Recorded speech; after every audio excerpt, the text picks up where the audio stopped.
जैसे ही मैंने डॉक्टर ईशान शिवानंद की book the practice of immortality का चैप्टर 4 खोला, मुझे बहुत प्यारी लाइन्स मिली। अभिलाषाद बहिर्गतः स्वायस्से, यानी कि इंसान बाहरी वस्तुओं की इच्छाओं के कारण बहिर्मुखी हो जाता है, और जिसके कारण वो एक जन्म से दूसरे जन्म तक भटकता रहता है, यानी कि पुनरअपि जननम, बार-बार जन्म लेता रहता है इन इच्छाओं के कारण। इस चैप्टर में ईशान जी आगे ना आश्रम की ब्यूटी को बताते हैं कि जब मैंगो का फेस्ट आता था और वो मैंगो लगते थे तो वो बहुत आनंदित होते थे, लेकिन उन्हें आम के पकने तक इंतज़ार करना पड़ता था, क्योंकि अगर वो पहले तोड़ लेते तो आम क्या होते थे, खट्टे होते थे। इसलिए सही समय का इंतज़ार उन्हें करना होता था। फिर ईशान भैया बताते हैं कि आश्रम में एक अन्नपूर्णेश्वरी हॉल था, जिसमें उनको भोजन परोसा जाता था, और हर व्यक्ति यहाँ समय का बहुत पाबंद था और बहुत समय का ध्यान रखना पड़ता था। हर चीज़ के लिए एक नियमित समय था। ठीक है? एक प्रार्थना हॉल था जहाँ वो इंस्ट्रक्शंस लेने, आदेश लेने जाया करते थे। एक मंदिर था जहाँ प्रार्थना के लिए वो भी समय होता था और वहाँ जाते थे वो। और ये सब समय का ध्यान वो सूर्य की दिशा देखकर रखते थे, है ना? कोई वॉच वगैरह से नहीं रखते थे, और सूर्य की दिशा देखते थे कि अब सूर्य इधर है तो ये इतना वक़्त हुआ होगा। फिर आगे ईशान भैया वहाँ आश्रम की ब्यूटी को बताते हैं कि पक्षियों की चहचहाहट होती थी और कितना सुंदर दृश्य होता था वहाँ। वहाँ पे एक मंदिर भी था जहाँ 3 सिलिंड्रिकल शिवलिंग थे, जो जन्म, जीवन और मृत्यु को प्रदर्शित करते हैं। पारद शिवलिंग जो जन्म को, नर्मदेश्वर जीवन को, और स्फटिक जो है वो मृत्यु को प्रदर्शित करता है। एक मंदिर में एक चौथा शिवलिंग भी था, ज्योतिर्लिंग, जो प्रकाश से बना था और जो देखा नहीं जा सकता था। इसे हर योगी के लिए मास्टर करना जो है आवश्यक होता है।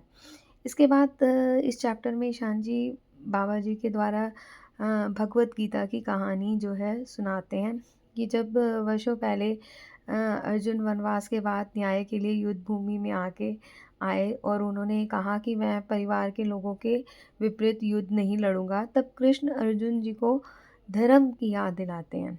वे कहते हैं, अर्जुन, ये शरीर नश्वर है लेकिन आत्मा अमर है। कर्म को स्वार्थपूर्ण इच्छाओं से प्रेरित होकर नहीं, बल्कि कर्तव्य के आधार पर करना चाहिए।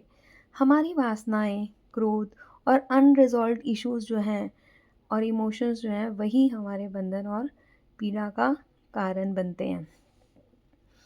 आत्मा के वास्तविक स्वरूप को जानने पर हमारा जो कर्म है वो धर्म में हो जाता है और आध्यात्मिक मुक्ति की ओर ले जाता है। अपने कर्तव्य से भागना नहीं, बल्कि आसक्ति से मुक्त होकर अपने धर्म का पालन करना, यही मुक्ति की दिशा है। आगे बाबा जी जो है काकभूषणी की कथा सुनाते हैं। जब काकभूषणी बार बार अगस्त्य जी से एक ही प्रश्न पूछते रहते थे कि वो समझ नहीं पा रहे कि ये जो शरीर है, ये अ, वो नहीं है, और एक शाश्वत आत्मा है, एक शाश्वत अस्तित्व है। तभी अगस्त्य जी ने बार बार यही उत्तर दिया कि नहीं, आप एक अमर आत्मा हो। तो काकभूषणी फिर वही प्रश्न करने लग जाते हैं। तो अगस्त्य मुनि क्रोधित होकर उनको कहते हैं, क्या कौवे की तरह काहे काहे कर रहा है, जा कौवा बन जा।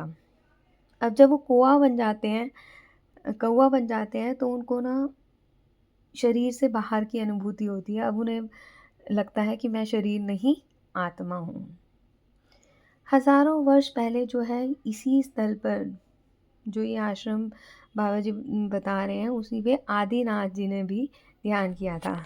आदिनाथ जी की धीरे-धीरे सब जगह ख्याति फैल गई कि अरावली पर्वतों में एक ऐसे ज्ञानी रहते हैं जो ज्ञान की शिक्षा देते हैं और जो तुम्हारे अंदर का अंधकार मिटा देते हैं। हमारे भारत में कहा भी तो जाता है, जोत से जोत जलाओ।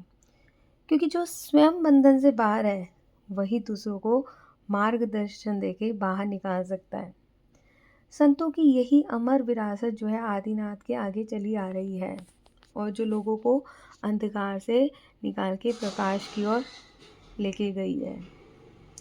इस परंपरा को ही सनातन परंपरा कहा जाता है।